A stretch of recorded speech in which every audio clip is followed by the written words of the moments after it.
The Story of Dr. Dolittle by Hugh Lofting. Chapter 19. The Rock. Up they got, early next morning, out of the silken beds, and they saw that the sun was shining brightly, and that the wind was blowing from the south. Jip smelt the south wind for half an hour. Then he came to the doctor, shaking his head. "I smell no snuff as yet," he said. "We must wait till the wind changes to the east." But even when the east wind came at 3 o'clock that afternoon, the dog could not catch the smell of snuff.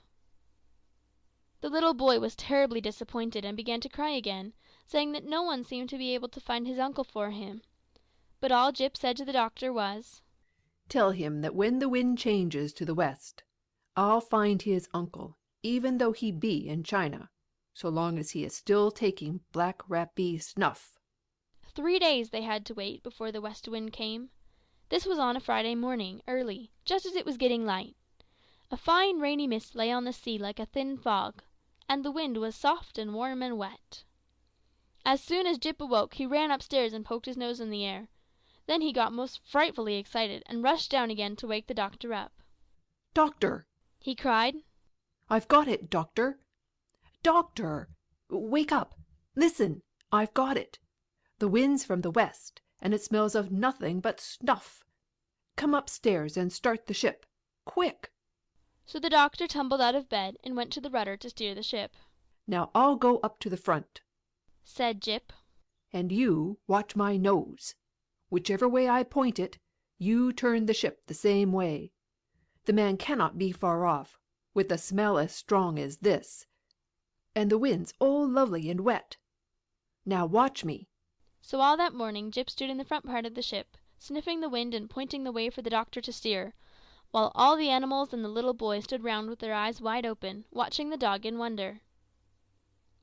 About lunch-time Jip asked Dab-Dab to tell the doctor that he was getting worried and wanted to speak to him. So Dab-Dab went and fetched the doctor from the other end of the ship, and Jip said to him, "The boy's uncle is starving. We must make the ship go as fast as we can." "How do you know he is starving?" asked the doctor. "Because there is no other smell in the west wind but snuff," said Jip. "If the man were cooking or eating food of any kind, I would be bound to smell it too. But he hasn't even fresh water to drink. All he is taking is snuff, in large pinches. We are getting nearer to him all the time, because the smell grows stronger every minute. But make the ship go as fast as you can, for I am certain that the man is starving." "All right," said the doctor, and he sent Dab-Dab to ask the swallows to pull the ship, the same as they had done when the pirates were chasing them. So the stout little birds came down and once more harnessed themselves to the ship. And now the boat went bounding through the waves at a terrible speed. It went so fast that the fishes in the sea had to jump for their lives to get out of the way and not be run over. And all the animals got tremendously excited, and they gave up looking at Jip and turned to watch the sea in front, to spy out any land or islands where the starving man might be. But hour after hour went by, and still the ship went rushing on, over the same flat, flat sea, and no land anywhere in sight. And now the animals gave up chattering and sat around silent, anxious, and miserable. The little boy again grew sad, and on Jip's face there was a worried look. At last, late in the afternoon, just as the sun was going down, the owl, Tutu, who was perched at the tip of the mast, suddenly startled them all by crying out at the top of his voice, "Jip! Jip!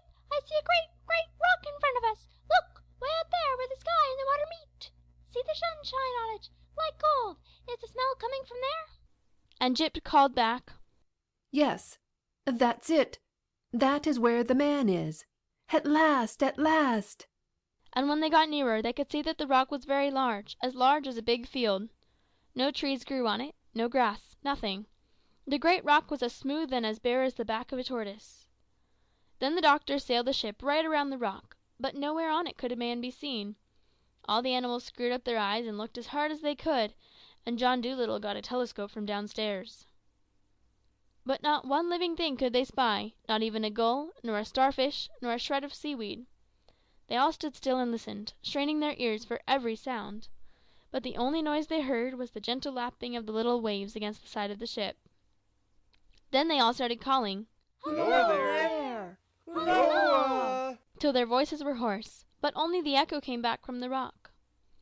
and the little boy burst into tears and said, "I am afraid I shall never see my uncle any more. What shall I tell them when I get home?" But Jip called to the doctor, "He must be there. He must.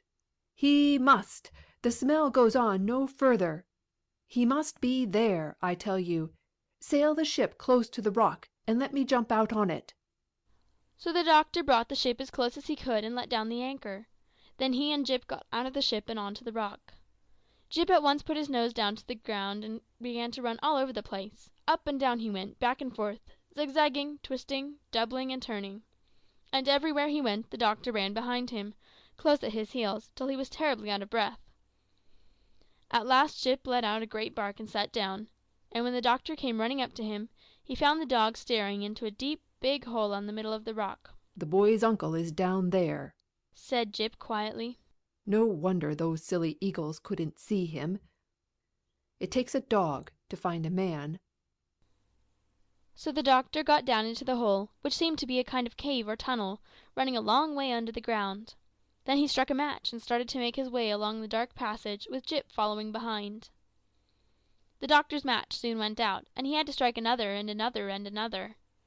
At last the passage came to an end, and the doctor found himself in a kind of tiny room with walls of rock. And there, in the middle of the room, his head resting on his arms, lay a man with very red hair, fast asleep. Jip went up and sniffed at something lying on the ground beside him.